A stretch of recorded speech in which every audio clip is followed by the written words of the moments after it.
Well, anyway, got any current topics you want to talk about? Um, Saudi Arabia beheading people?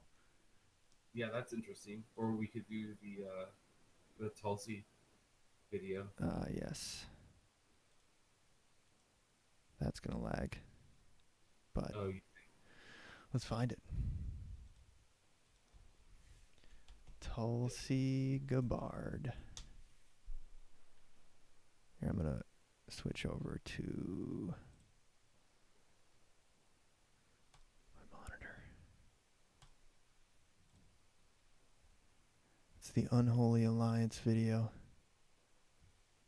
that's the title of the video. Yeah. Uh-oh. Shut it down. I can't find it. You think they pulled it? No. That they just hit it with their algorithm.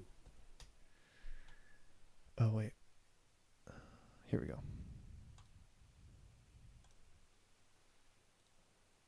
All right, I'll play it now. President Trump and Vice President Pence continue to try to hide the truth from their Christian supporters. That the terrorist attacks on Christians and Christian churches in Sri Lanka and elsewhere are inspired by extremist Saudi ideology that the Saudis spend Yeah, I billions think this was propagating worldwide. pretty ballsy of them. Now, the Saudis have been spending billions of dollars spreading this most intolerant form of Islam, sometimes known as Wahhabi Salafism, through their mosques and schools around the world. It's an ideology that preaches hatred and bias towards Christians, Buddhists, Hindus, atheists, and Muslims who are not followers of that extremist ideology. Now, Al Qaeda, ISIS, Boko Haram, Al Shabaab, there are hundreds of terrorist organizations who are inspired by and followers of this ideology. Yet President Trump and Pence, who pose as defenders of Christians and Christianity, have embraced the Saudis, the purveyors of this anti-Christian jihad. Now, every Christian, every Hindu, Buddhist, atheist, or Muslim who believes in the freedom of religion and tolerance must demand that President Trump and Vice President Pence give up their unholy alliance with Saudi Arabia. Bam. Yeah, So, man, it's a powerful video. I know. And I think what I was saying is I think it's like this calculated move to basically appeal to to Trump's Christian base, which is a huge portion of his supporters. And it's just basically saying that Saudi Arabia has been guilty of funding these extremist groups, and they're the ones throwing Christians off roofs in Syria, beheading people, eating their organs. And I think she's just, really trying to expose this Saudi Arabia thing. She didn't mention the war in Yemen. I don't think there are too many Christians there, but No, but it's good to keep it simple. Kind of stay on topic. right.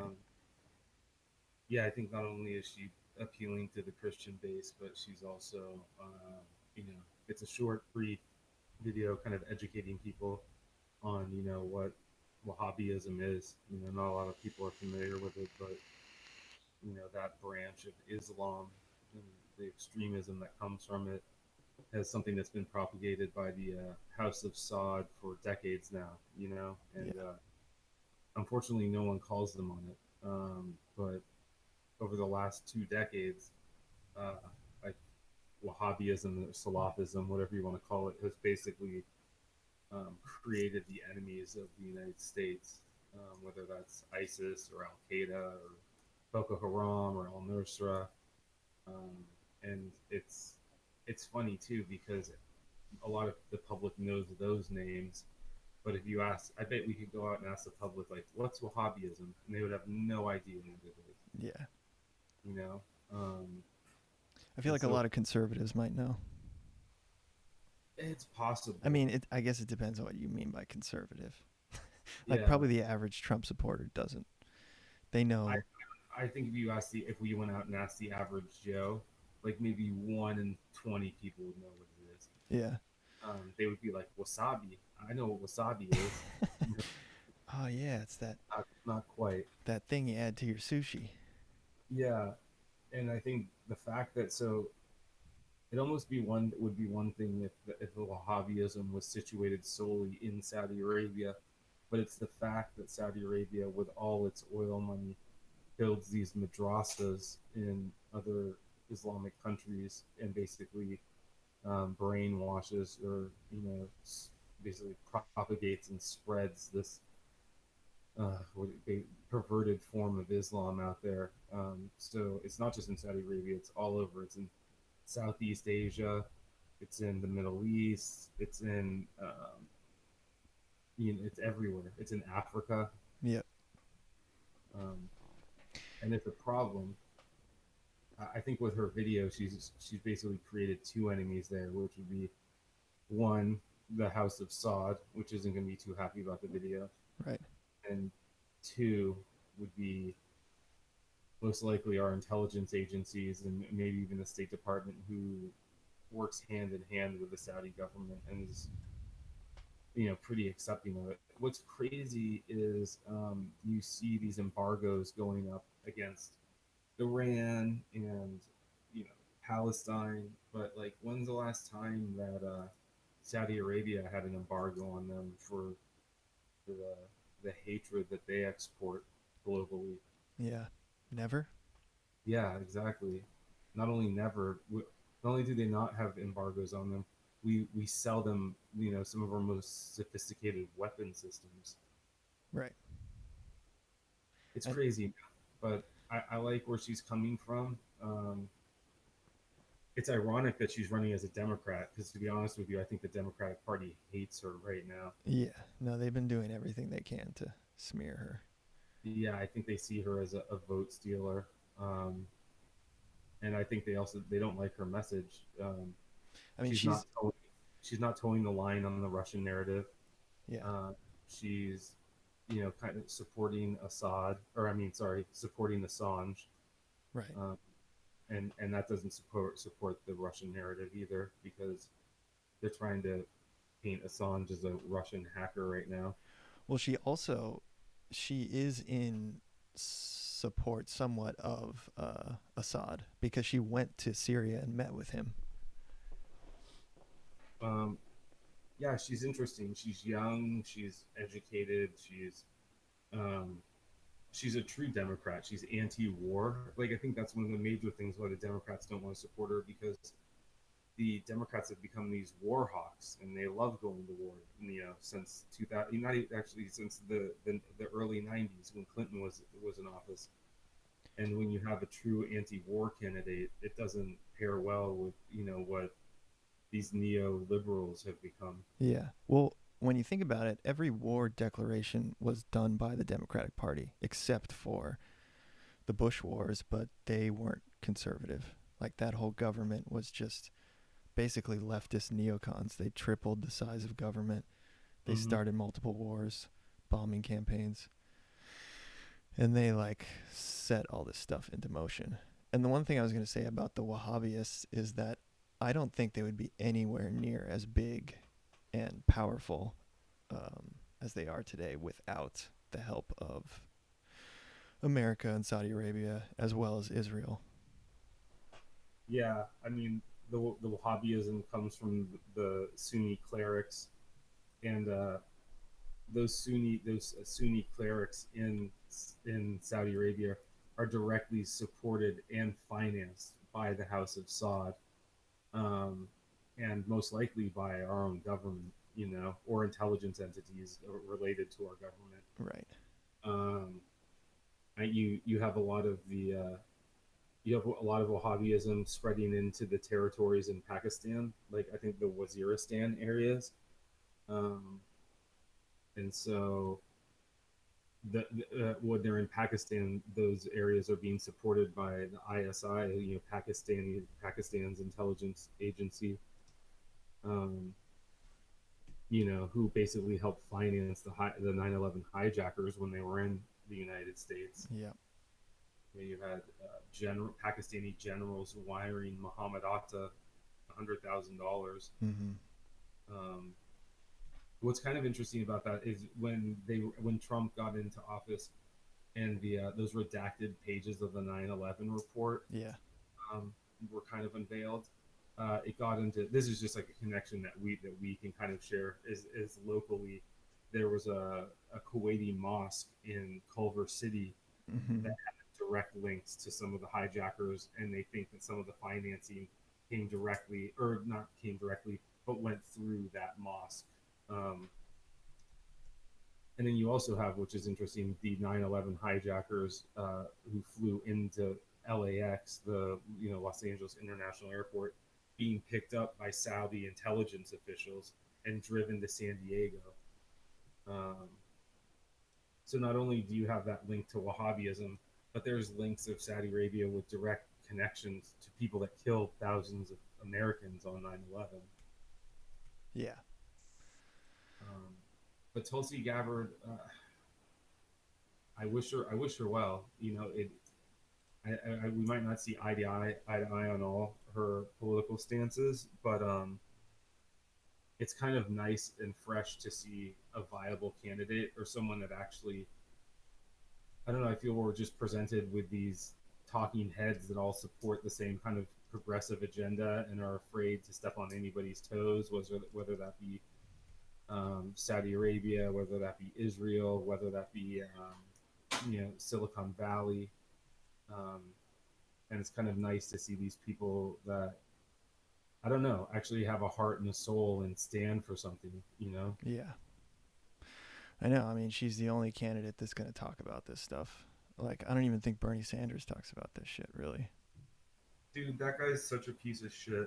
Like, as much as he wants to act like he's this like man of the millennial people, like he's not. Like Yeah. he's besides like I think his one vote for against the Iraq war, Right. he's a fucking neoliberal too. He supports all the wars. He supports going into Libya. He supports going into Syria. He supports, um, the Arab Spring, which was completely, assembled by U.S. and Western intelligence agencies. Yep.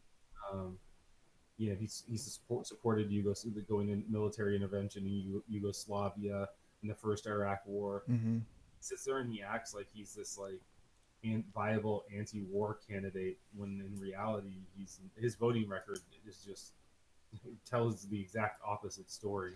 Yeah. And there's actually an article, I'm going to pull it up now, where it compares his voting records to Hillary's voting records. And they basically concluded that they're like 92% identical. Yeah, it's probably just a fucking carbon copy because these guys, the Democratic Party, just marches in line with each other. Yeah. Um, I they mean, shouldn't even be called Democrats anymore. They don't stand for anything that Democrats used to stand for. right. Like all they care about is if like I have a penis and I identify as a woman, if I can use like a bathroom. Yep. Like that's the big talking point. Like, you know, fuck what's going on in Ukraine. Like, no, actually, it's not fuck it because they just don't want people to talk about that. So they kind of put this like these bread and circus. What is it? How do you say it? Like just these sideshow theatrics to keep your eyes off of what actually is really going on, the important things. Yeah. I mean, I can't even believe that he still has support from so many people. Because when he lost in 2016, he didn't endorse any other candidate except for the Democratic candidate. He didn't go third party. He didn't try to like build up or gain support for any third party. He just immediately rolled over into Hillary's camp and just endorsed her. And what's even more pathetic about that is like let's not forget that the Democrats, revealed in Podesta and Hillary Clinton's emails that they colluded against him. He didn't lose the fucking Right. primary. Like they colluded against him, and they did everything they possibly could to steal votes and to make sure that he lost the primaries and that Hillary was their girl. Yeah. And it's the fact that he literally was such a lapdog that he basically kissed the ring of the Democrats after they fucked him in the Right. primaries like that just speaks like volumes as to the type of person he is. Yeah. I mean, yeah, he didn't fight ever. Like he No, he was never trying to be president. Well, they bought him a new house, so he just rolled over. You Right. know. Yeah. Yeah. Here's the article I was talking about. Yeah. Let me check that out. I shared my screen with you on Google. Yeah, yeah, I can see 93.1%. And it just goes over like all the different votes. That's great. Well, birds of a feather flock together. Yeah, You know, it's just a Democrat. That's all he is. they're all cut from the same cloth. You know, Yeah. uh, it's sad though. To be honest with you, I feel like hopefully in the next 10 years, either these people are cleared out of any type of political positions, or they just die. Well, But yeah. like just to get rid, like these people have been in government for decades, and they've gotten this country to where we are now. Hmm. I feel like the only way we're going to get rid of them is when they eventually, when they John McCain and just keel over. Yeah. Like, but what worries me is that they have people who they've already groomed and kind of trained to come in and just be the yes men and take their place. Well, And they'll be young, they'll be in their 30s, so we'll have them for 4 decades running things again. you're kind of seeing it right now, right? With AOC. AOC is probably the biggest one, but then you have what's her name, Ilhan Omar, who Yeah, says some good things, but she like none of them. It's really strange to me because when you watch it, they're just reading off of scripts. Like they're being told what to say. Like during the State of the Union address, you could see AOC just like kind of looking to her counterparts for like when to clap because there were yeah. like these appropriate times and these inappropriate times, and one of the big ones was they all stood up and cheered when he talked about um, you know, women in government and how there's more women in government than any ever before. And then after that, he started talking about abortion and banning third trimester abortions, and not one of them clapped. How come you're turning this into like some infinite mirror? Yeah, I don't know what the hell's going on.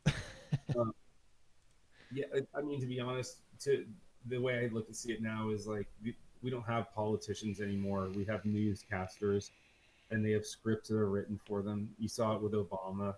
Um, I think Trump's the same way, where you have the people behind the scenes that are actually formulating and creating policy, and they basically hand the president or the senator or the representative a script to read. Hmm. Yeah, Uh, well, one of the things Ilhan Omar was questioning Elliot Abrams, um, which about his involvement in Iran Contra, and she was basically relating it to his involvement with Venezuela and regime change there. So, what do you mean? Like expand on that? well, because I don't really know enough about this situation. Like, I don't know much about Iran Contra, but he was definitely like one of the players, and I think, I mean, it's like it's well known that he was involved in that whole scandal back in the day, and um, she was reading off a piece of paper and she called him Mr. Adams.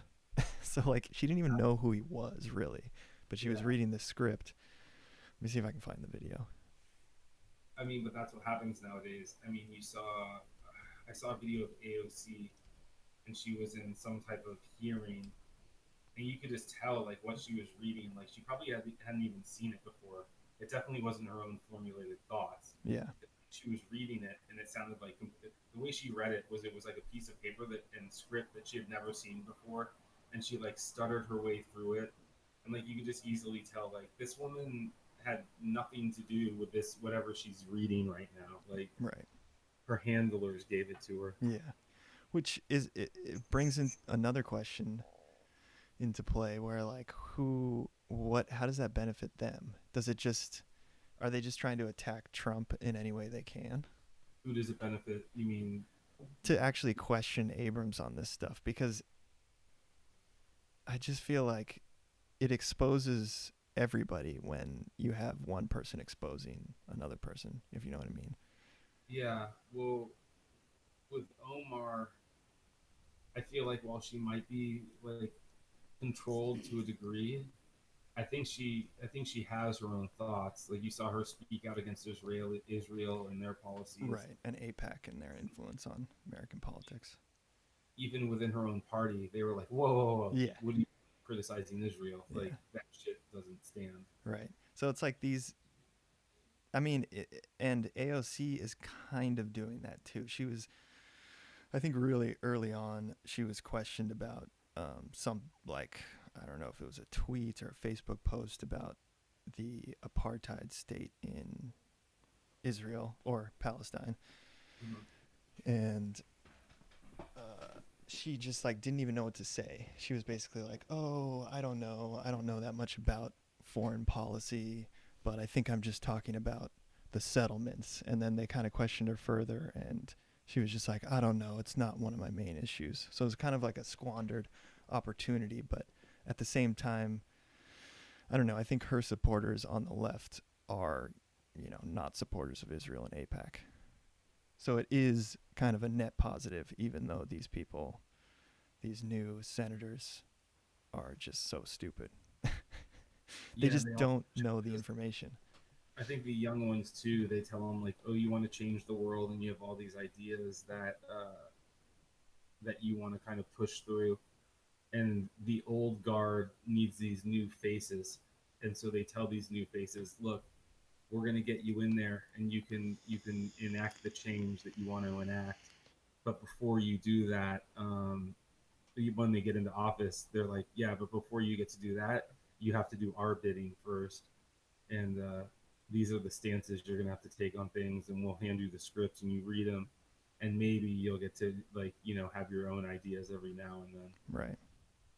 Like I Yeah. think the first kind of person you really saw that, or that I really saw that with, was Obama, because just his campaign was full of all these promises, and when he got into office, he just basically filled his cabinet with bankers and the same old people, and then didn't really fulfill any of his campaign promises. He threw the Democratic base a bone here and there, Mm-hmm. but he while he did end some wars, he started a lot more, and Right. he was still a war like president.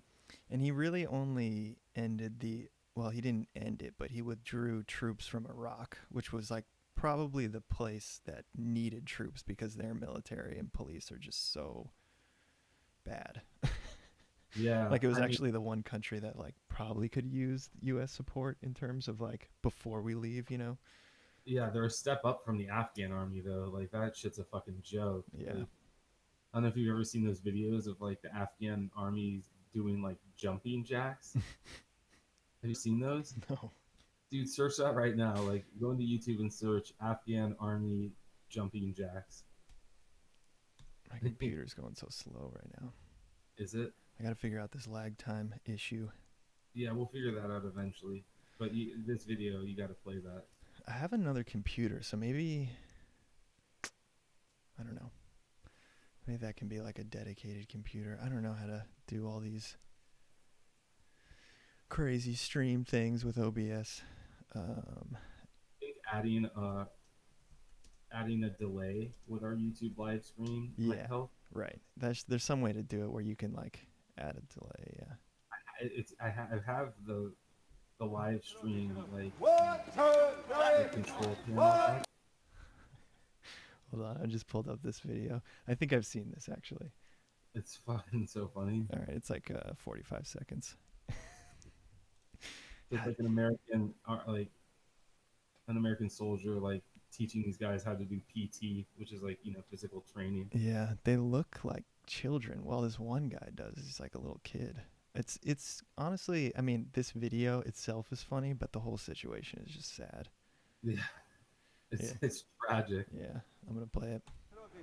One, two, three. One, two, three. One, two, three. One, two, three. One, two, three. Oh, there's one guy doing it. One, two, There's a three. couple of them. One, two, three. Yeah. One, two, But three. dude, if they can't even do jumping jacks like synchronized and together, like how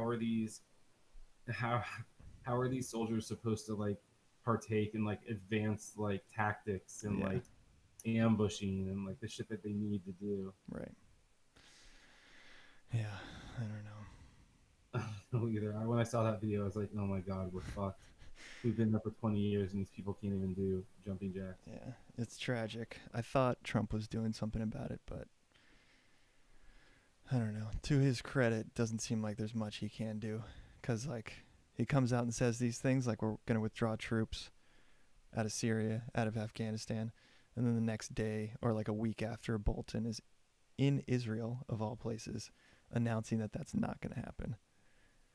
And then right after that, the Pentagon says, we don't take our orders from Bolton. So it's like, okay, it seems like there's some sort of faction fighting going on behind the scenes with people in Yeah, the Pentagon and Trump, but it could just be, some stage theater. I don't know. it could be. I mean, I don't know why Bolton's like where he gets his marching orders from, and why he was speaking out of turn like that. Well, I think we know where he gets his marching orders from. Yeah, that's true. But I mean, I think even if we say we're withdrawing troops from Syria, there's still going to be special forces like behind the scenes, kind of taking care of things over there. Yeah. Well, it was interesting because they were even talking about negotiating with the Taliban, which is a positive thing. I mean, they're a terrorist organization, but Positive in what effect? The fact that like positive in that we're ending a war that we were supposed to like get rid of these people, like, and now we're negotiating with them. right. Well, I mean, the Taliban at one point they were the allies. Or I don't know if you'd call them the allies, but we were privately funding them, but publicly they were, denouncing them. Yeah, And then they turned into an enemy, and then it became Al Qaeda. So, like, the Taliban, they're bad, but they're not as bad as ISIS, and they're not as bad as Al Qaeda. And I think Trump hates both of those groups. He doesn't like, at least publicly, he says he doesn't like these Wahhabi groups, but privately, well, actually, publicly, he's funding them through Saudi Arabia. So, the Taliban, like, while they not might not be like as violent, like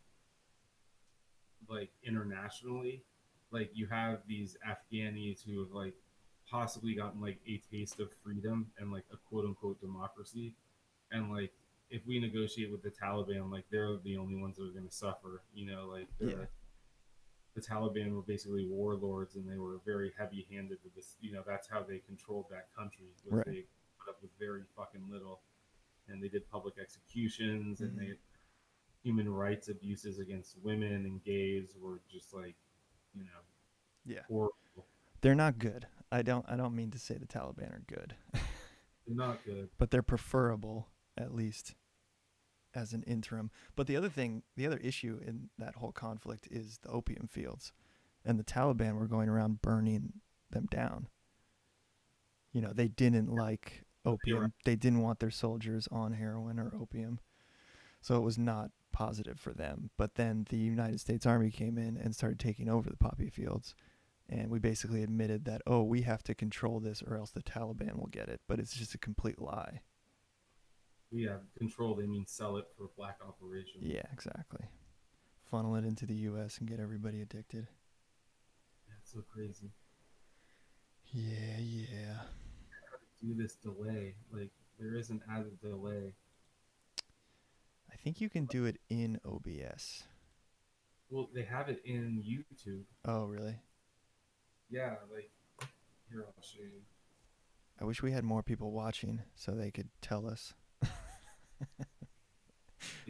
But it's just you and me, which is Also, like, cool for low now. latency, ultra low latency, normal latency. Then it gets down to added delay, and like you can't click on it. Maybe it's because we're currently live streaming. Maybe you have to set that up beforehand. Yeah. Well, next time we should try that,